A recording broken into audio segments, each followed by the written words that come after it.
Suatu saat itu saya pas ngelihat karya Mbak V di channel YouTube ya. Waktu itu saya ngelihat salah satu karya Mbak V yang temanya Return to Innocent. Nah, minta diceritain Mbak, itu idenya seperti apa sih yang karya Return to Innocent itu? Menurut saya menarik sekali. Apa ya, wanita dengan segala masalahnya gitu ya. Sebenarnya kan masalah-masalah yang kecil-kecil aja gitu, tapi sebenarnya semua menjadi keresahan semua cewek. Misalkan ada satu frame tuh yang isinya timbangan gitu. Karena cewek mana sih yang nggak takut lihat timbangan misalnya gitu. Kayak gitu. Sebenarnya masalah-masalah yang ringan, tapi saya rasa semua ngalamin. Terus juga ada satu saya besar gitu ya, itu saya taruh di situ precious itu judulnya, ada mawar yang saya taruh pas di perut.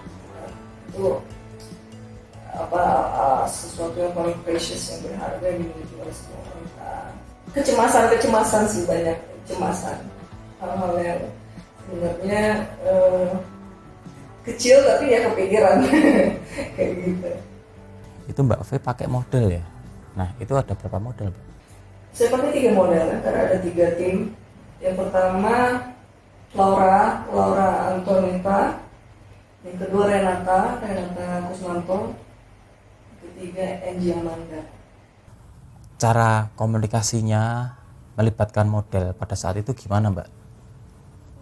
Semuanya mereka di sini sukarela, jadi saya benar-benar bersyukur teman-teman membantu semua. Ya memang saya ingin mereka juga merasa menjadi bagian dari ini gitu. Gimana kita embrace ourselves as a woman gitu. Ada kriteria apa Mbak untuk model-model yang terlibat waktu itu? Nggak ada yang spesifik banget ya, cuman kayak saya mungkin yang pertama lebih sensual misalnya seperti itu, lebih sensual. Yang kedua mungkin lembut karakternya, misalkan lebih feminin misalnya seperti itu. Dan karakternya lebih cheerful. Pertama memang karena klik dulu sih, memang karena klik gitu ya. Untuk pertama kali kita kerja untuk majalah itu kita udah berteman.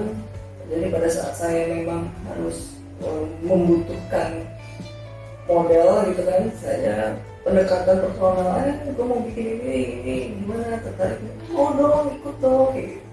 Udah kira-kira bisa, walaupun mereka sebenarnya bisa kita arahkan untuk begini gitu kan, tapi mereka punya karakter dasar yang memang itu kuat dan saya minta itu keluar dari mereka gitu. Dan itu butuh kenyamanan dari mereka untuk bekerja sama dengan saya supaya itu benar-benar bisa keluar maksimal.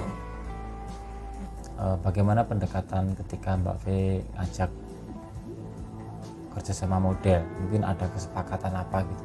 Saya sih selalu di awal untuk semua kerjasama dengan model selalu saya jelas di awal untuk menghindari sesuatu yang tidak nantinya nggak enak di belakang gitu. Jadi selalu saya bilang, misalkan pameran yang komersil atau pameran nggak komersil, jadi misalnya ini gue mau pameran nih tapi diminta sama yayasan itu untuk charity, gimana, mau nggak gitu kan.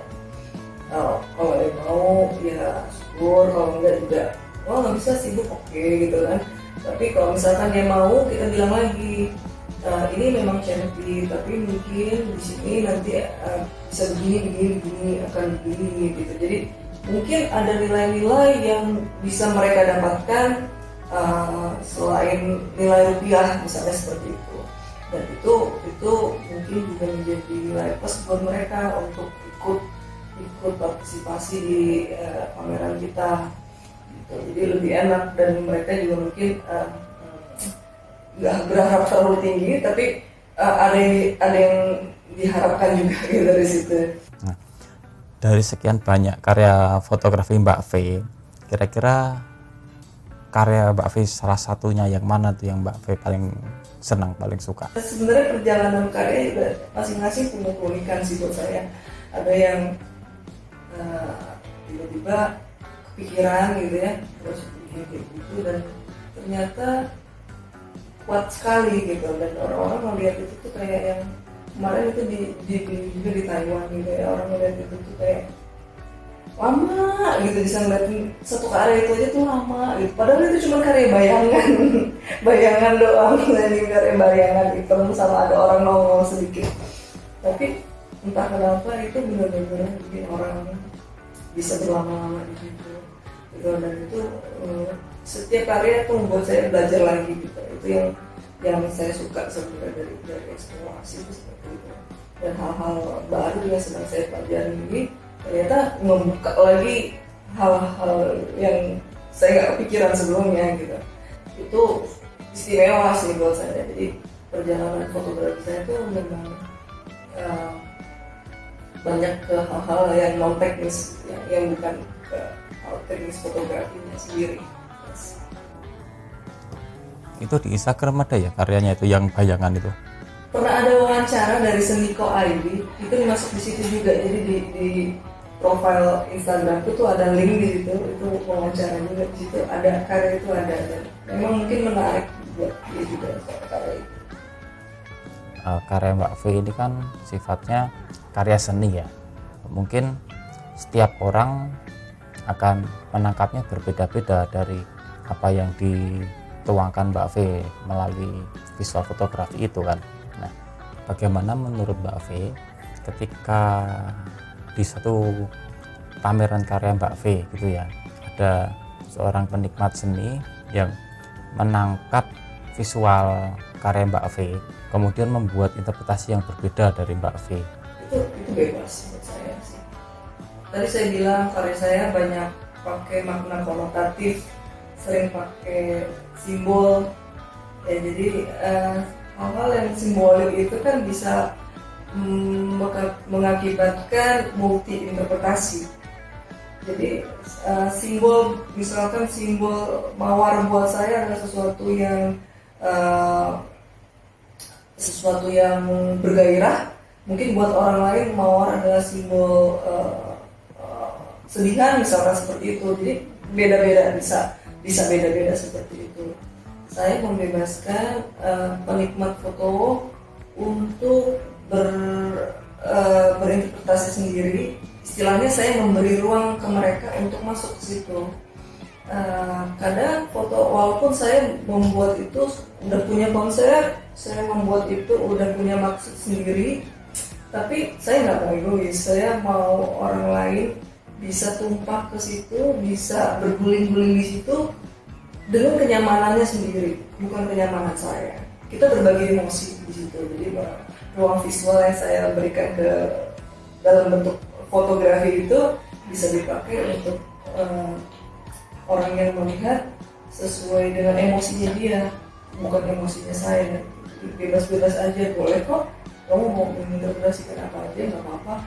Kamu mau nangis, mau ketawa di situ, gitu. Yang penting kamu mau mendapatkan sesuatu. Bisa itu emosi atau bisa itu menggelitik dia untuk berpikir gitu. Dalam waktu terdekat ini Mbak V ada rencana produksi Mbak, bikin karya untuk nanti dipamerkan? Iya, ada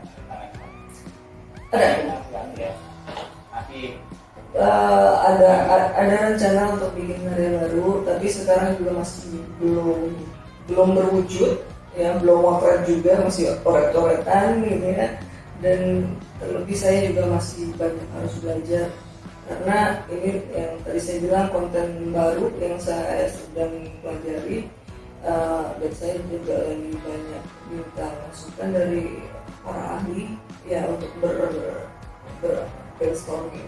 Jadi saya ingin punya tanggung jawab di karya saya, supaya karya saya itu juga bisa memberikan sesuatu kepada orang lain gitu. Jadi bisa jadikan mereka untuk pengetahuan yang baru, entah itu sesuatu yang baru untuk mereka.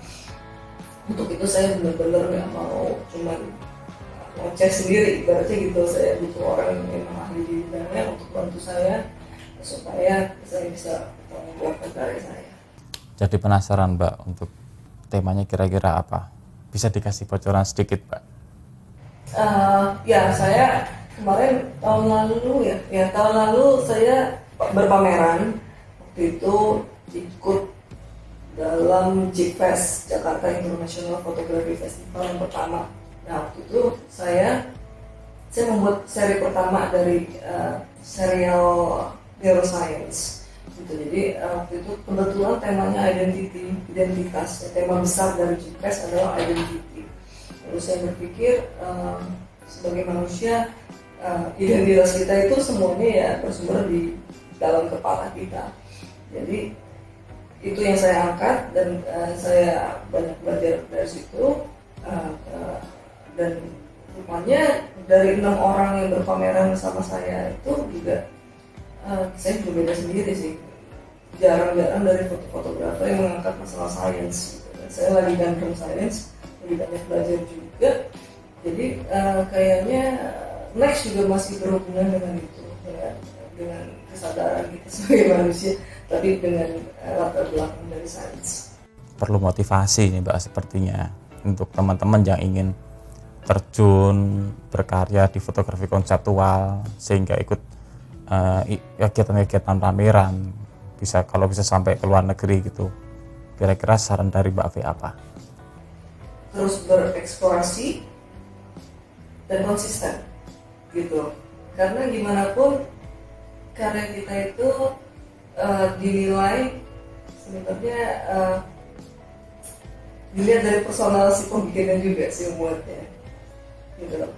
Jadi kadang kita berpameran gitu ya, kita rajin bikin karya, terus dapat exposure di sini kita share sosial media, itu terlihat, nanti orang akan melihat ya, oh dia punya style sendiri, oh gayanya dia beda gitu.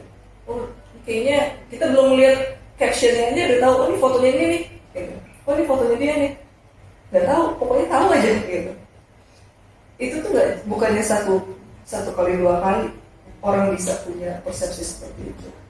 Untuk mendapatkan itu perjuangan, dan yang pasti harus konsisten berkarya gitu. Jadi terus-terusan seperti itu akhirnya itu akan terbentuk dengan sendirinya. Orang akan melihat karya kita dari situ, dan juga dari track record yang kita kerjakan, pameran di mana-mana gitu, karya ini bicara di mana-mana, itu juga modal buat kita, sehingga nanti orang akan cari kita, kita entah itu mau dibikin karya atau mencari karyanya itu sendiri gitu. Jadi memang harus terus-terusan eksplorasi, eksperimen, sehingga nanti akan ketemu warna kita sih, nanti orang akan bisa lihat sendiri. Ya, terima kasih Mbak V. Dah.